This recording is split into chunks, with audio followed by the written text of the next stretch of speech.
ご自宅の方からのオンライン講演とかもできるっていう。可能です。オンラインの講演も結構やってますし、規模としては本当、十数人から最高で300人ぐらいまでやったことがあります。規模問わず、実施することは可能です。だいぶ慣れましたね。オンラインでやることも。はい。仕事も結構、9割方今オンラインになっているので、プレゼンテーションすることにも慣れましたし、リアルの方がね、なんかこう、直接いろんなご相談できたりしていいっていう面もありますけど、遠方の方とか、全然オンラインでも参加いただけるかなって思います。そうですね。はい。で、中川さんは、書籍でもね、いろいろ書かれてたと思うんですけど、下積みというか、結構、長く、いろんな有力不折があったというお聞きしてますけど、はい。最初やっぱり、モチベーション保つとか、そういった時、結構大変だったんじゃないですか？広告代理店に入るときに、いわゆるその制作、CM、テレビ CM とか、ポスターとか、ウェブのキャンペーンとか、そういう企画をして制作をする部署に行きたかったんですけど、いわゆるクリエイティブ局っていうところに行きたかったんですけど、なかなかそれが叶わなくて、叶ったのが7年目の時ですかね。8年目差し掛かるぐらいで、ようやくそれが叶ったんですけど、やっぱり時間がかかりすぎちゃって、で、その一つの要因が僕は恥もあったなと思ってるんですよ。なんか当時の自分はある種、プライドも高かったし、頑張ってればいつか誰かが見つけてくれるみたいな、ある種そのシンデレラストーリーじゃないですけど、なんかそういうものを抱いていたんですけど、7年も経つと、頑張ってやってても誰も見つけてくれないんじゃないかっていう、頑張ってればいつか誰かが見つけてくれるっていうのは幻想だっていうことに気づき始めたのが多分それぐらいのタイミングで、そこから直接この人と仕事したいっていう人に会いに行ってみたりとか、こういうことを考えてるんだけどできないかっていうことを自分から提案してみたりとか、ができるようになったのはそれぐらいのタイミングだったんです。ちょっと切り替えたんですね、頭を。そうですね。頭の中が切り替わって、そこからいろんなことが好転し始めたっていうのは自分自身感じてて、やっぱそれがある種自分が恥を乗り越えた瞬間だったなって、恥の恐怖から解放された瞬間みたいな気がしてて、それが自分自身はなんかきっかけというか変わったきっかけだったかなと思います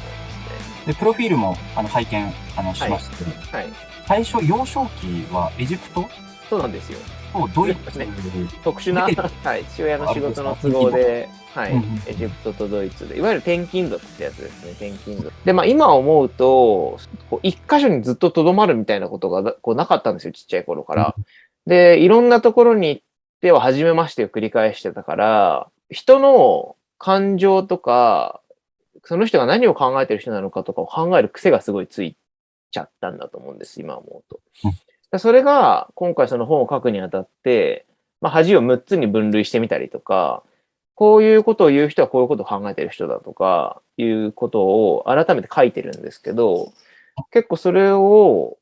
編集者の方とか、講演の方とかにお話しするときに、結構そこまで深く人の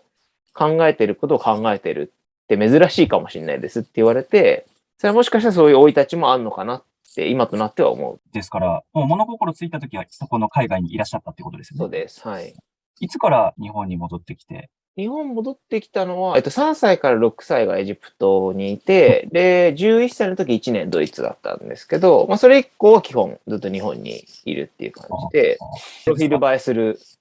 経歴。ますよね。エジプトとドイツはちょっとレアキャラだから。レアキャラですよね。はい、戻ってきて、やっぱここは海外経験しといてよかったなって思うところってあります？今お話しされたとこ以外のところとかは。特にエジプトいた時は、学校がインターっていうか、いろんな国の人がいる学校で、特にその土地柄、いろんな国の駐在の人、テレビ局の人たちとか、あとそういうなんか貿易系の会社の人たちとか、いろんな国の子供たちがいたので、クラス、多分2、30人ぐらいだったと思うんですけど、一人も同じ国の人がいないみたいなクラスだったんですよ。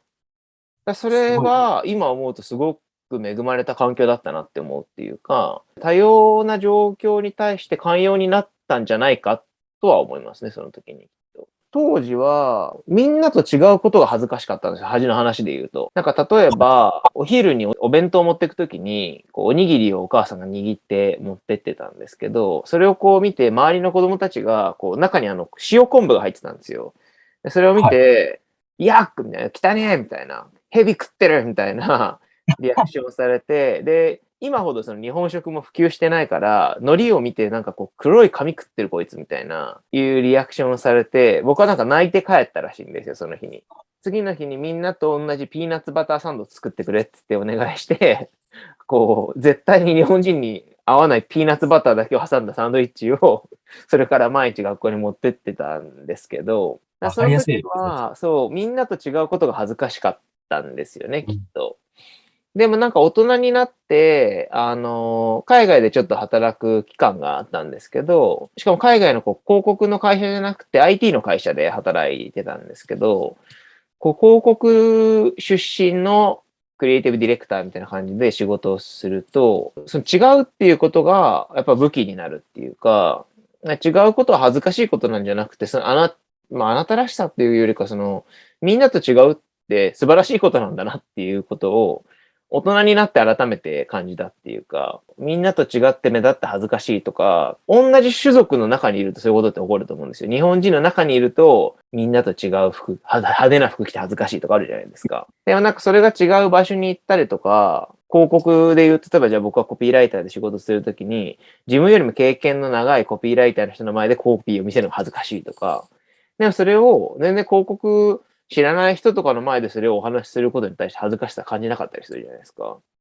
自分と違う環境に身を置くっていうのは結構大事だなっていうふうにそれで思いましたね、その時に。まあそういうね、いろいろ変遷があって、今、はい。いろいろご活躍されていらっしゃると思うんですけど、ええオンラインサロンもやられてますよね。あ、そうですね。これは具体的にどういうことをやられるんですか？活動としては、毎週みんなで最近かけた恥っていうのを報告し合うっていうことをやったりとか、